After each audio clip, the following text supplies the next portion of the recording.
We are Steven and Jill. Together, we've been buying and reselling land since the 90s. Our data-centric approach leaves our buyers asking, how can you sell it so cheap? Here on the Land Academy Show, We answer that and more. Steve and Jill here. Howdy. Welcome to Land Academy Show, entertaining land investment talk. I'm Steven Jack Butala. And I'm Jill DeWit, broadcasting from sunny Northern California. Today, Jill and I talk about the line between insulting a seller and actually buying a piece of property. This is a topic that's very fresh in how we're buying and selling land, and it's something that's we all deal with, and it's like one of the top five or eight questions that we get from new people, or really even experienced real estate people. Like, what do you mean you send offers out for 20% of what the property's actually worth? Exactly. How do you deal with that? So there truly is a line between there's a thin line between, offering $25 for a piece of property, which I personally think is ridiculous. Some people do it with success. Right. And so we'll talk about all that. Thank you. Before we get into it, though, let's take a question posted by one of our members on the landacademy.com online community. It's free. I would like to add on the landinvestors.com. Oh, yes. Community. It's free. You can get there. It's okay. You can get there both ways. That's true. Lucas wrote, "Hi, everyone. Lucas here from Greenville, South Carolina. For some reason, I'm extremely nervous and excited at the same time. After reading your ebook," yeah. Crying That's daily. On the That's kind of how I wake up, nervous and excited. You're not alone, Lucas. Crying on the inside and laughing on the outside. That's how I wake up. That's right. So after reading your ebook, listening to the podcast, and watching YouTube interviews, I have become convinced that I want to do this, and I could be good at this. I love data. Excellent. I'm part of a manufacturing engineering group, and my colleagues call me the data guy because I so enjoy statistics and deep diving into the metrics. This Excellent. is really good. And I love land. This is good. I have a dream of starting a homestead with my wife and children someday.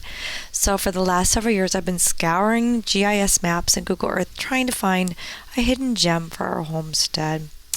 I have long believed that there are incredible deals out there just waiting to be found, and I couldn't process the data in a way that was efficient. After spending hours examining attributes of parcels in numerous states, I just couldn't figure out how to get the truly amazing deal. When I saw this community, it was like a light bulb turning on. It hadn't even occurred to me that this could be a potential business. I have been focused on upstate South Carolina, western North Carolina, upstate New York, and all of Vermont, Excellent. my home state. Vermont's a great choice. Yeah. Someday I want to leave properties for my children, and I want them to have business savvy. I feel like I have a knack for this stuff. I just need some direction. My biggest challenge will be managing this endeavor with the time constraints of my full-time job and my life as a parent. I'm so determined, though. If I can make some success of my initial mailer and my first purchase, I know there'll be enough momentum to really change my career. Looking forward to meeting some of you and collaborating and sharing ideas. Thank you, Steve and Jill. Oh, that's so cool. I'm going to turn this over to you right now. It's just in the initial part of it anyway, Jill, because I know that you talk to people constantly in the exact same boat. There's no question. I'm looking to see what he's just kind of sharing his experiences, right? Mm-hmm. Okay. Am I missing something? I think he joined. I just read the beautiful story Lucas wrote, and I'm like, oh, am I missing anything? So what's your advice for him? Do it. He just has a good plan. Lucas, you're here for the right reasons. You obviously have done some research here. You know how data heavy we are. You've been digging and learning about properties and what's out there and doing research on your own going into this. Perfect. So it sounds like this is a missing piece. Just like, okay, I found these areas. I'm looking at properties. I know what this is about. I know what that's about. The missing piece, it sounds like, which was, how do I buy them cheaper than, how do I buy them? Number one, I was thinking about this, actually this morning when I was getting ready. Some people, they may have a great area. They know what they want to spend. They don't even just know the simple fact of how to get in touch with someone to make an offer to them. Mm-hmm. They don't even know because you can't, like, buying rural vacant land, you can't walk up and put a sticky note on their door. You know what I mean? some people don't even know how to reach these sellers. How would I get their address? They don't even know where to go to the county, how to get the information and do that. So that's a big thing. And then even to take it a step further, okay, great. Now I know how to go to the county and get their information. How do I do it in a big way? And how do I do it at the price that I want to spend? So it sounds like we just put the missing pieces together for Lucas and for a lot of people in this situation. And I love it. You know, this is so good. And I know a lot of people that just kind of accidentally fall into this. It sounds like you, Lucas, are like, hey, I just wanted to find this property for my family. Then, oh, by the way, wait a minute. While I'm doing this, I can make some money off it. Why would I not? I'd be silly not to. And it's so great because I know many buyers that we've had that have bought properties, multiple properties in an area because they wanted to own them, and then they would pick the one they want to eventually live on, build on, and maintain, and then sell the other ones for profit. So that's just that little model is great. Lucas, you sound like me. So I have a natural interest in land itself, and all it represents, and its role throughout history. Maybe it's unhealthy, quite honestly, to a point where it's unhealthy. Just ask Jill. That's just Steven. Steven just takes it to an unhealthy level. Let's just call a spade a spade. It's okay. And then I also love data, and I always have, and statistics and stuff. I'm a former accountant and all of that. But I'll tell you, here's my advice to you, and obviously anybody else. What I was missing for the most of my career was Jill, or somebody like Jill, because I'm not interested in talking on the phone. I'm good at it. I can do it. I can pick up the phone and put on an act, and buy and sell. I did it very successfully without Jill. Then I met her, and we joined forces professionally, and it was almost overnight times 4. So my advice to you is, and I don't think you have to do it right immediately, but we have a very, very robust, diverse community of people that are really interested in one or the other. They're born salespeople like Jill, and they love to talk on the phone and love to answer the phone and convince people to buy or sell. That's just who she is. And make them feel good about it while it's happening. And then there's on our side, there's data people all over the place. So later this week, we're recording a show all about not fighting yourself. Mm-hmm. And it'll air, I think it might even be tomorrow. Mm-hmm. So we'll get more on that topic later, but I think we lose people. I know we do. I know we lose people in this industry because they're on one side or the other. And I don't want that to happen. I want you to join forces in a partnership like Jill and I have to be successful. So that's my advice to that. But I mean, you're way further ahead than a lot of people that I've seen that want to be in this business. Mm-hmm. No, good. Today's topic, the thin line between insulting a seller and pricing to buy. This is why you're listening. Or this is the meat of the show. Or you're not alone, you're real estate efficient. We'll just pick one of our several sayings here because you know what? Here's what's happening. We're a little out of sorts because A, we accidentally had to purchase new equipment, and B, we're sitting here in these chairs and trying to figure out I don't know where my arm goes because I'm not at really? home. That's what's going Jill. on. Here, let me Thank you. You're so sweet. I don't know where my arm goes. I don't know what to do here. I'm trying tell me when it's better. No, you're fine. Okay. It's okay. Is that better? Yeah, but you don't need to be further away. Oh. I like you. And you smell good. That's this minute only. If you're in a relationship, but you know that could all change in just a few 20 seconds. Right. Yeah, that it's going to be, this is the line. This pillow, don't cross it. Yeah. Just kidding. Loved you yesterday, you're annoying as hell today. This is clearly the beginning of our trip. We're not sick of each other yet. That's so funny. You know what? By the time you're listening, fast forward 1 week, see if we're still smiling. Yeah. See if there's a show at all. Yeah, that's right. A long time ago, Jill and I were researching, should we do a podcast? I don't know if we can do it.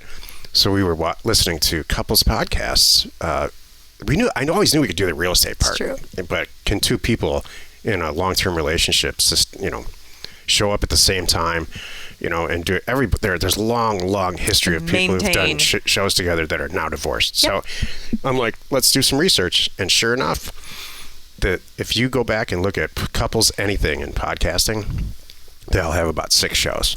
Yeah, it's And funny. the last one's tragic. The last one's like, I don't think I ever want to talk to you again. I don't think they're necessarily divorced, but I've seen shows come and go. That's so true.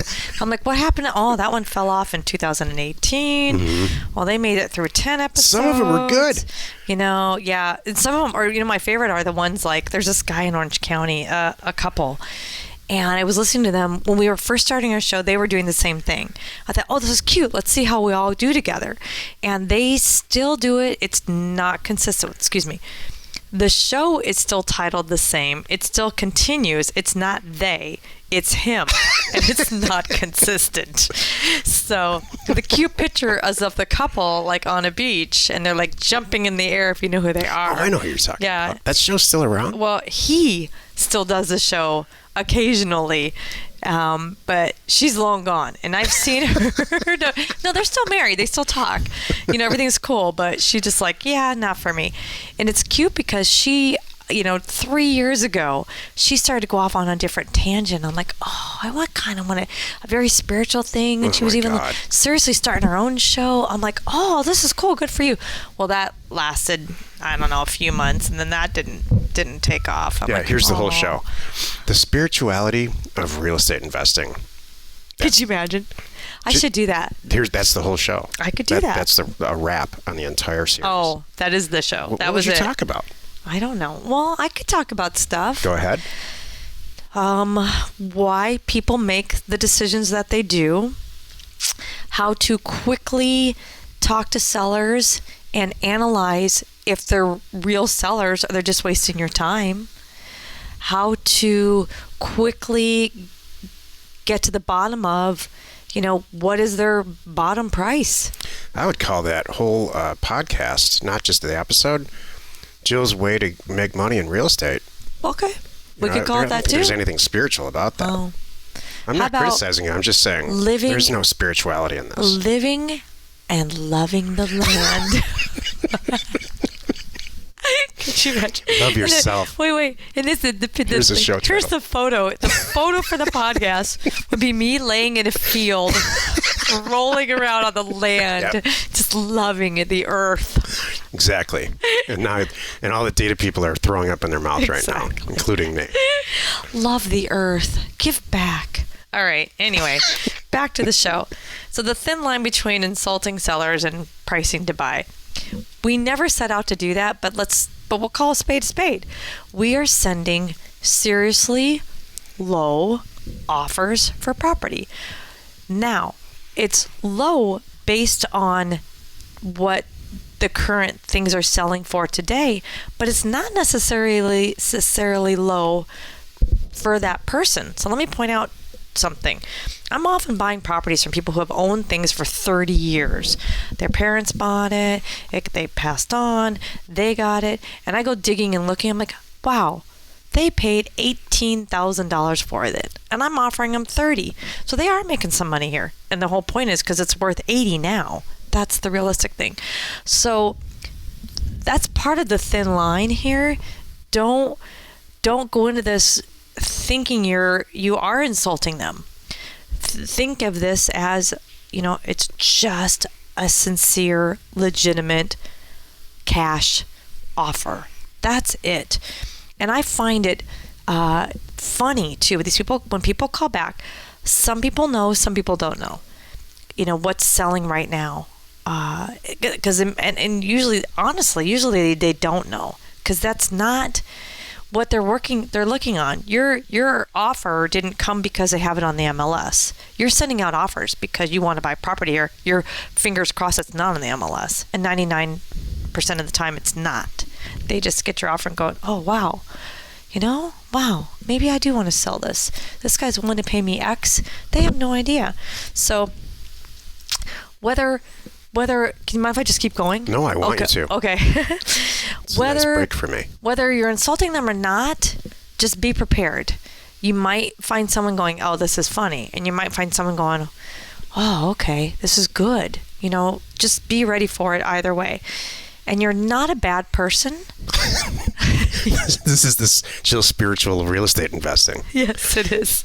You are not a bad person. You're not a bad person. You're a good person. And So, and I've had people tell me this on the phone. They've actually said it to me. What's so funny? This whole spirituality thing just cracks me up.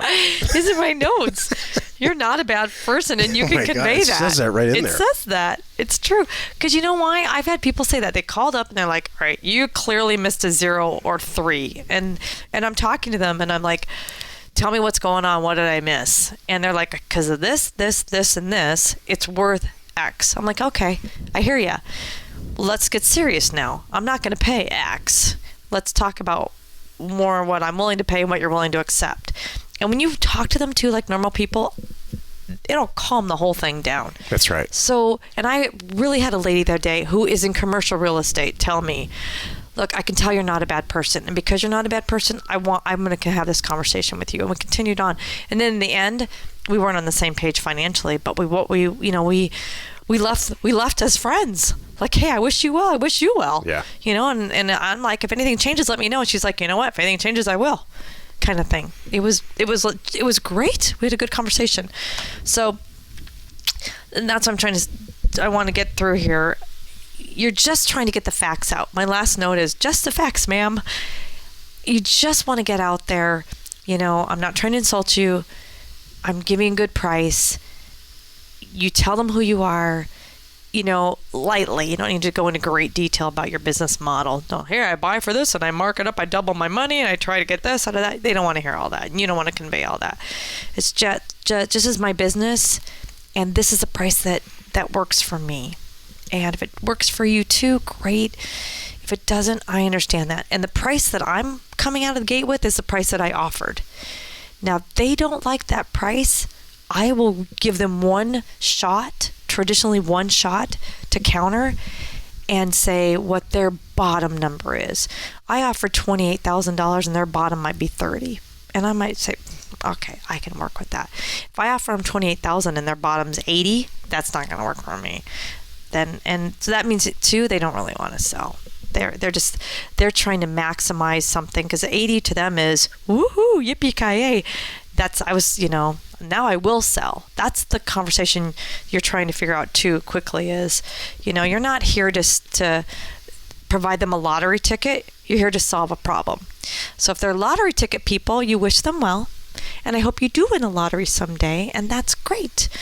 But if you're trying to, if you have a problem in a pinch and you're looking to cash out right now and replace your car or, get some income and food on the table for the next couple months, that's what I'm here for. And I'm going to turn your property into cash. Let's compare. Here's what's really going on. And I've been doing this since the 90s, early 90s, almost 16,000 deals. Let's take a look at the 3 types of real estate that you can potentially buy for regular people like us. Commercial real estate, houses, SFRs, and land. If you take 5 commercial buildings that are similar, let's say they're apartment buildings, and 5 separate owners, and you say, how much is your property worth? And they're going to go back in their corner with a paper and a pencil and a calculator, and they're going to come up with, there's several ways to approach valuing an asset like that. I've tried this actually, very similar prices. They're in the business, they look at capitalization rates, replacement value, all kinds of stuff. And they're going to come up plus or minus probably 10% of each other. If you ask 5 people who have the same type of house, same square footage in a subdivision, what their house is worth, they're going to do the same thing. They're going to go back in the corner, go under the same thing we do, Realtor.com, Zillow. They're going to say, it's about $180,000, $190,000. All 5 of them are going to say the same thing. You do it with land, they have no idea. It's true. They have no idea what their property's worth. And most of the time, yeah. 5 people out of 5 people, 2 of them are going to say, I hate that land.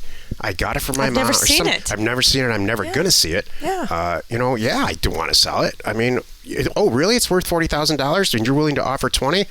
How about 25? Because I thank you for calling. Thank you. I'd love to sell my property. So should you offer them $500? No, that's what this show's about. That's insulting and that's ridiculous. But I'm telling you, as a very experienced, I sound like your father again. That's funny. I didn't know what the show was about. As an experienced, I'm telling you with all this, learn from my experience.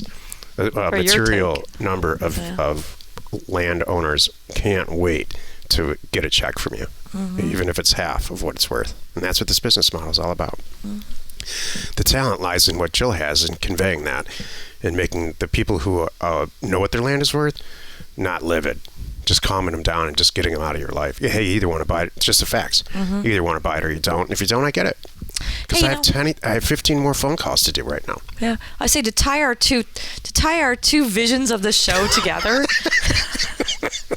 I would say this: no matter what, your goal is not to insult someone, right? So when you're sending out offers and you're pricing your offers, please pick a realistic bottom number. I've seen people go, well, I'm going to come out at $83 for this property. Don't do that. Please, like Steven just said, pick a realistic bottom number. And if it's really too small of a property doesn't make sense anyway, take it out. Yeah. You know, don't be that guy. Happy you could join us today. Every day, Monday through Friday, you can find us right here on the Land Academy Show.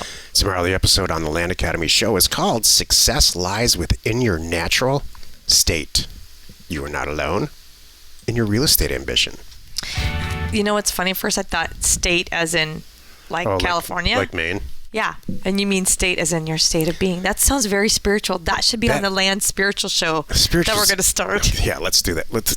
Tune in tomorrow for the spirituality of Jill's inspiration. This will be very good. Tomorrow we'll do Spiritual Wednesday. Do a snow angel on your land. Oh my gosh. The Land Academy Show remains commercial free for you, our loyal listeners. So wherever you're watching or wherever you're listening, please subscribe and rate us there. We're Steven Jill. Information and inspiration to buy undervalued property.